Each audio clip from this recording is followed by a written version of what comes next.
Pricing for the Kia Stinger GT model starts at $39,300. As equipped, the GT2 here is $54,015. Power comes from a 3.3 liter twin turbo V6 making 365 horsepower and 376 pound-feet of torque, and that engine is awesome.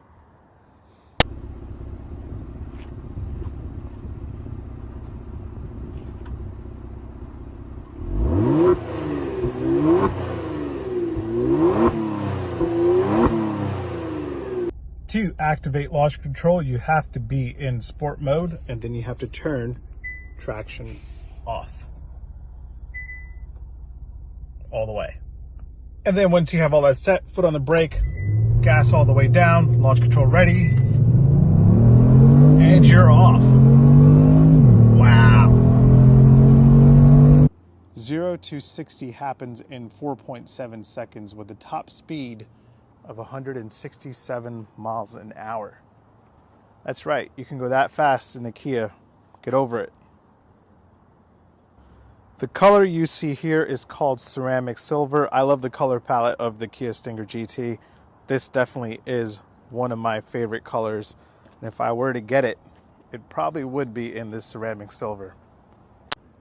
As seen on this model here, these are 19-inch wheels with Brembo brakes, and they really stop on the dime. Love the wheel design, wouldn't have it any other way. What do I think about the design? I like it a lot. The rear end reminds me of the Dodge Charger, especially with the taillight design. This stays true to the concept that came out at the 2011 Frankfurt Auto Show, and I think overall it looks really nice. Yes, I know this is annoying, but I don't really hate it that much. Interesting note, that thing right there, that little reflector that runs into the fender, was on the concept in 2011 as well. Real and fake vents. Real, fake, I can live without those nostrils. And fake. Yes, the quad exhaust is real, and that sound isn't from this car, that's somebody passing by. Sounds like a racer. It's got this tiger nose grill thing going on here, and if you look closely, Kia does a great job of hiding the front camera and sensor right in the grill. You can't really tell that it's there. One of the best headlamps designs I've seen in a long time. Those daytime running headlamps look really nice and luxurious, something I wouldn't expect on the Kia, and those indicators are some of the coolest indicators that I've seen in a long time. Rear tail lights with the indicator on, not as fancy as they are on the front end, but still pretty nice. You can open the tailgate from the front, the key, or there's a button right here. Touch that and that opens up the tailgate like this, and it opens up to 23.3 cubic feet. Once you're here, you can lay the seats down right from here. 60-40 split. They don't fold flat, but plenty of room in here for anything you could possibly imagine. To close the lift gate, you just push this button and it's gone. Overall interior quality is impressive. This is the GT2 model, so it is fully equipped. Everything is leather wrapped or soft touch materials. There's this aluminum trim all around the car, and I love it. The back seat is pretty roomy. You have 36.4 inches of rear leg room. I'm 6 foot tall, that's my seating position. I have this much space. One thing, your feet don't go all the way under the driver's seat, so that's a bit annoying. Once you're back here, this GT2 here has heated rear seats, and you have a USB port and a 12-volt cigarette charger outlet. Seats are very nice, very comfortable. Those are Nappa leather seats on the GT2. Very well bolstered, very comfortable for a long drive. So you can go for a big cruise in your Grand Tour. You do have power folding mirrors right there, but you also have in a Kia automatic adjustable steering. That's super cool. I would have expected that to be manual. Close-up of the steering. I like it. The only thing that bothers me is that area there.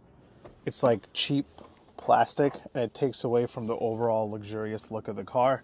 I wish they made it leather or something. One of the coolest keys I've seen in recent years. This is leather wrapped, and it looks like a bomb detonator. Unlock, trunk, panic, and to lock it, just gotta blow it up. Let's start it up, but before we do that, check out this. Once you get inside, sit down. A nice little welcome sound. Start up and rev from the inside. I have my door open.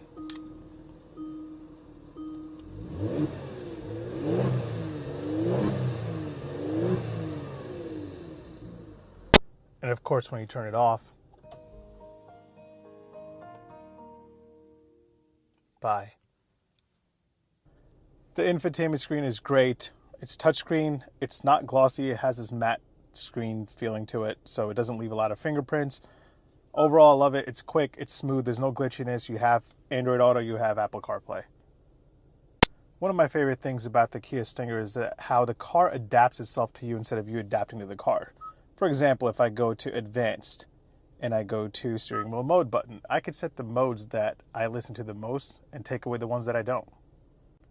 So, for example, nobody in the world listens to AM radio. You could just turn that off, and I just have iPod phone projection and FM, and I could just circle through those modes when I change the mode on the steering wheel. I don't have to go through everything I don't listen to anymore. The other thing you can adjust, obviously, is the volume and the sound. But when you go into volume, say I want to increase the ringtone volume.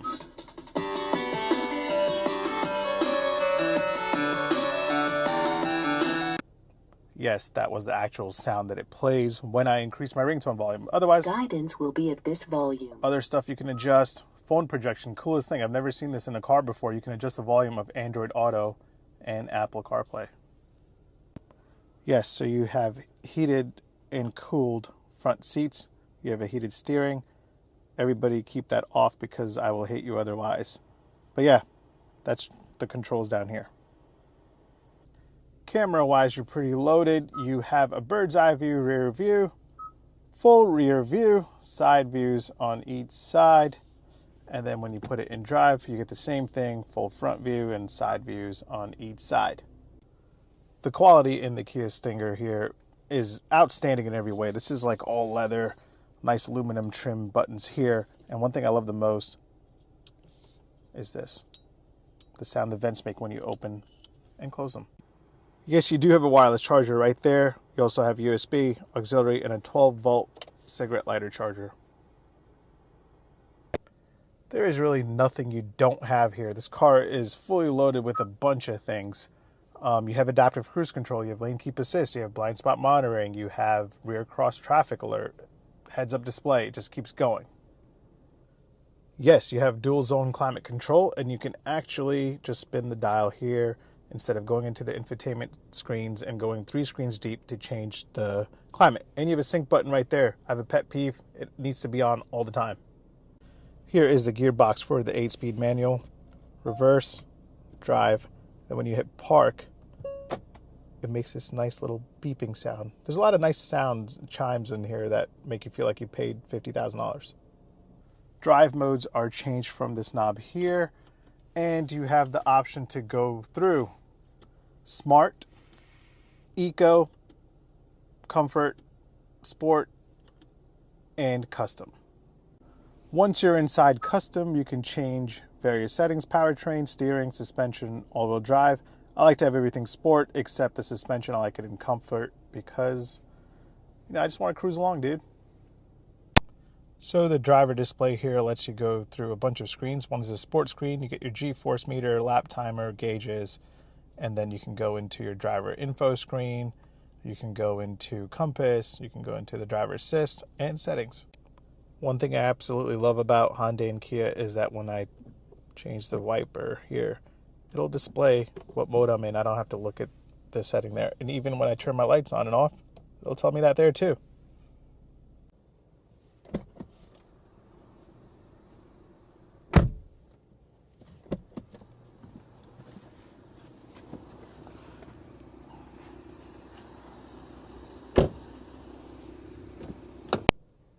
Honking the horn. Pretty solid. Now that I've answered all your questions about the Kia Stinger GT, I wanted to give you my thoughts on what this car is all about. Yes, the numbers are all there. 365 horsepower, 0 to 60 in 4.7 seconds, top speed of 167 miles an hour. Those are all impressive, but let's be serious. To me, what's most important about a car is the way it makes you feel when you drive it. And the feedback from this car and the way I feel when I drive it is very confident. It's really, really nice. It accelerates really strong. Handling is amazing. And it goes back to who was really involved in developing this car for Kia. The Kia Stinger was designed by two Germans that previously worked at Audi and Volkswagen. It was engineered by a German named Albert Biermann, who previously worked at BMW, and not just BMW, BMW M. He was the vice president of engineering before joining Kia as the head of engineering. So that really explains the German feel of this car. But obviously the question goes back to whether or not you would buy this over a car like the BMW 440i Grand Coupe. So here's some perspective for you. The BMW 440i Grand Coupe starts at $53,000. The Kia Stinger GT starts at $39,300.